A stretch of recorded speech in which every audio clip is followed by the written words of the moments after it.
and warm. Amkai baridi. Yes, you look good. You look really amazing. If you can turn to your neighbor and give them a firm handshake on my behalf. Be a little bit aggressive with it. Just be aggressive kidogo.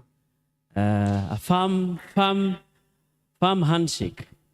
Very nice. It's important. Hata unajua nani ako nyuma yako. Yes. Thank you so much for showing up today. We thank God in the cold. Na ukikuja na Kangudo Road, ukienda hii side ndio mist inaendelea kuongezeka. I don't know if it's because of the mountains on that side but I thank God that we are here today.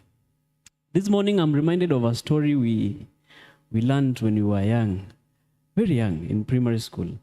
I don't know how many of us remember that story. But I can test to see how many people are candidates to remembering the story. How many people remember their days in high school? In primary school, sorry. How many people remember their days in primary school? You remember that you once stepped in a primary school? Yeah, because I'm sure if you can remember you were in primary school, then perhaps you can remember the story I'm going to share. It's a fable. The characters were animals, right? And in that story, it's told that the young animals, like there's the adults and then there's the little ones, the kids. So the kids of the hyenas, the kids of the warthogs, tungiri, the kids of lions. One day they decided to go swimming, but it was not allowed for them to go swimming because they were young and nobody could actually trust them in water. And so on that day, they hid themselves, wakajificha, they went to swim. Wakafika kwa the river, they took the clothes off and they plunged into the water. They didn't think that anybody would be watching. Bwana asifiwe sana. But unfortunately, an adult passed by. Could have been a tiger or a warthog. And it saw the kids swimming. And it was enraged. How can these kids come into these many waters alone? And it ordered all of them to get out of the water. All of them. And as they were getting out of the water, they were so embarrassed. You see, now they are naked. They were so embarrassed. So embarrassed. Because now, first of all, they are wet. It's not allowed for them to be in water. They are in water. And they have been found out. And they were so embarrassed. And as they were getting out, the story goes that they tried to hide their nakedness. Praise Jesus. As they were getting out of the water, they tried to hide their nakedness because they were embarrassed. Except for one little animal called the hare. The hare decided to hide its face. And so they got out of the water, wakakimbia nyumbani, and when they got home, the parents were so angry. Kila parent alikuwa anapunish mtoto wake. Except for who?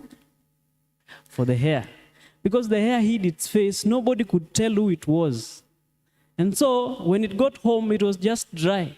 Imetoka tu from the bushes, and it wasn't punished. And I was remembering that story, and I realized one thing.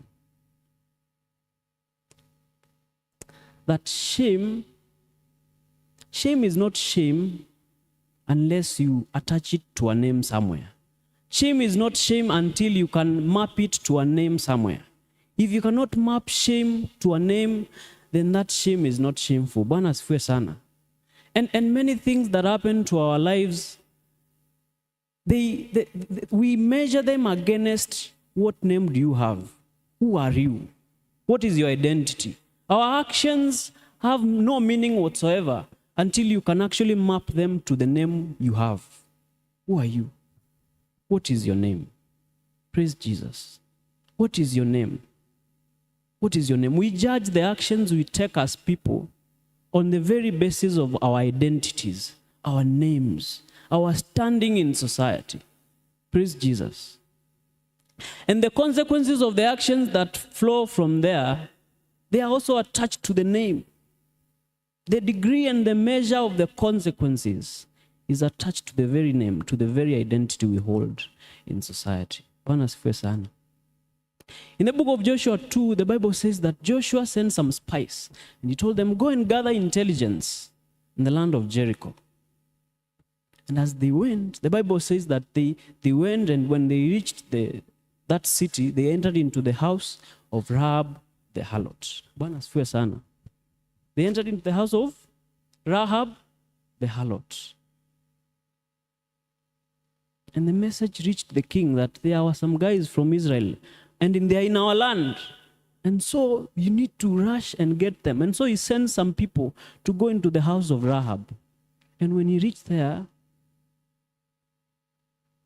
the king's men asked Rahab, where are the men? Can you produce them?